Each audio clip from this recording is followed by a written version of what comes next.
Assalamualaikum warahmatullahi wabarakatuh. Kami adalah pelajar dari Sekolah SMK Chuang Wising. Nama saya Muhammad Afiq Danish bin Muhammad Johari.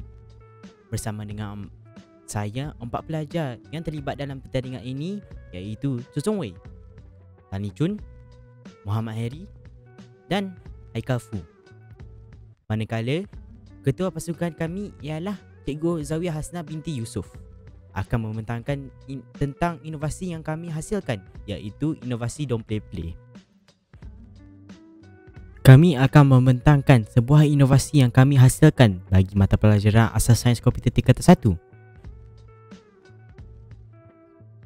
Inovasi ini dihasilkan bagi mengatasi masalah-masalah yang berikut. Antaranya ialah: pertama, murid tidak minat membaca buku teks fizikal. Kedua, murid tidak faham maksud atau fakta yang penting. Ketiga, murid tidak menguasai konsep setiap topik. Keempat, tidak menarik minat untuk belajar melalui buku teks fizikal. Kelima, murid kurang membuat latihan melalui buku teks yang fizikal. Keenam, calon PT3 sukar mendapat nota tingkatan 1. Ketujuh, calon PT3 gagal mengulang kaji topik ASK tingkatan 1. Kelapan, dan terakhir, kurangnya bahan pengajaran dan pembelajaran ASK di pasaran. Objektif inovasi dan faedah kepada murid. Pertama, murid dapat menguasai isi kandungan mata pelajaran Asas Sains Komputer tingkatan 1 seperti yang terkandung di dalam dokumen standard kurikulum dan pentaksiran di SKP melalui pelbagai aplikasi digital yang menarik dan menyeronokkan selaras dengan revolusi industri 4.0. Kedua, murid dapat dikenal pasti sama ada telah memenuhi kriteria kejayaan atau sebaliknya melalui kuis latitude secara gamifikasi dengan menggunakan aplikasi ProProfs, Physis dan Cram. Ketiga, murid berupaya memanfaatkan sepenuhnya isi kandungan buku teks Asas Sains Komputer tingkatan 1 melalui gaya pembelajaran secara digital. Keempat, murid mampu mengingati fakta-fakta penting melalui peta minda setiap topik secara flipbook digital yang menarik serta mudah diakses melalui laman web Google Site atau aplikasi mudah alih Android. Kelima dan terakhir, murid memberikan tindak balas terhadap keberkesanan menggunakan aplikasi Don't Play Play. Thank you for having me, Danish.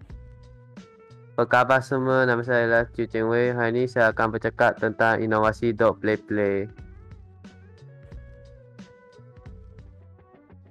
Inovasi Don't Play Play adalah sebuah inovasi kit pembelajaran bagi subjek Asas Sains Komputer tingkatan 1. Ia merangkumi buku teks digital ASK tingkatan 1 yang digital secara flipbook digital. Seterusnya, modal ASK yang dikeluarkan oleh bahagian perkembangan kurikulum DPK Kementerian Pendidikan Malaysia KPM. Selain itu, peta minda dan peta item yang mengandungi nota ringkas untuk setiap topik. Lepas itu, akses pantas yang mengandungi nota atau rujukan tambahan. Justeru, kuis T2B untuk menguji kefahaman pelajar untuk setiap topik dan pemain. Dan akhirnya, permainan digital bagi mengukuhkan lagi kefahaman pelajar dan sebagai fun learning experience bagi subjek ini. Dalam slide ini ialah paparan antarmuka inovasi Don't Play Play melalui laman web yang kita telah sediakan, iaitu alamat bit.ly/don'tplay2. Seterusnya, di dalam aplikasi Don't Play Play, kami telah memuatkan koleksi peta minda dan peta item yang dihasilkan melalui aplikasi Canva bagi mengukuhkan ingatan pelajar mengikati fakta penting. Justeru, kami masukkan juga buku teks Asas Sains Komputer tingkatan 1 secara digital. Ini adalah paparan antarmuka bagi buku teks Asas Sains Komputer tingkatan 1 secara flipbook digital yang kami hasilkan menggunakan aplikasi Flipbook. Don't Play Play juga kami wujudkan suasana fun learning experience untuk subjek Asas Sains Komputer ini.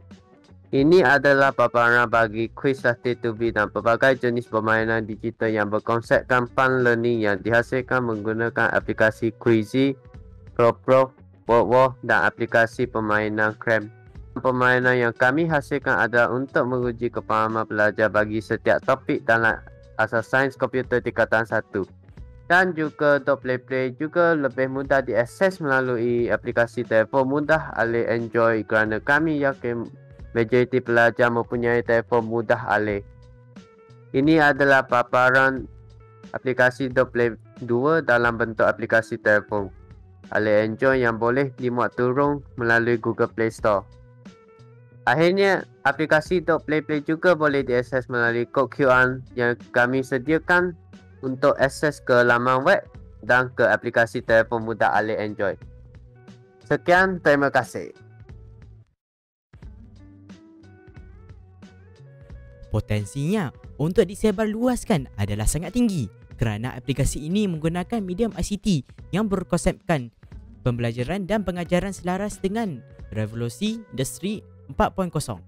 Ia boleh disebarluaskan melalui pelbagai medium ICT, iaitu pertama, laman web, kedua, kod QR, ketiga, aplikasi Android, keempat, Facebook, kelima dan terakhir, Telegram dan WhatsApp.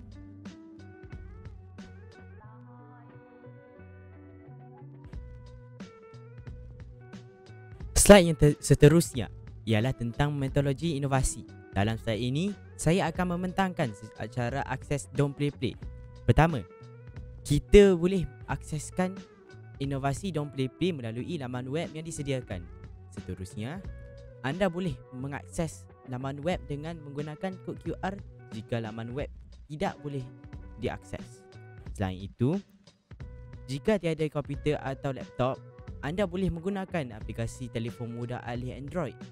Akhirnya, kod QR boleh diakses dalam aplikasi Android. Guru sedang menerangkan cara dan bagaimana untuk menggunakan aplikasi Play kepada murid-murid. Penggunaan aplikasi ini boleh dilakukan di sekolah secara individu atau berpasangan dengan menggunakan komputer desktop di dalam makmal komputer, Chromebook atau netbook yang dibekalkan VPN. Jika mereka berada di rumah, aplikasi ini boleh dijadikan sebagai pembelajaran secara akses kendiri dan flip classroom dengan menggunakan telefon pintar atau tablet masing-masing atau ibu bapa mereka. Ia bertujuan bagi membolehkan murid memilih menggunakan aplikasi ini sebagai pembelajaran kendiri di rumah atau di mana-mana mereka berada. Selepas penggunaan bersama-sama guru di sekolah, murid boleh menggunakan secara berulang-ulang hingga murid berupaya menguasainya dengan baik. Mereka boleh memuat turun aplikasi ini di dalam telefon pintar ibu bapa mereka untuk sesi pembelajaran kendiri atau sebagai flip classroom. Di samping itu, juga murid-murid dapat mengulang kaji melalui site yang telah dibina, iaitu melalui Google Site dan diberi alamat yang diringkaskan bagi memudah pelajar-pelajar akses kepada aplikasi Play.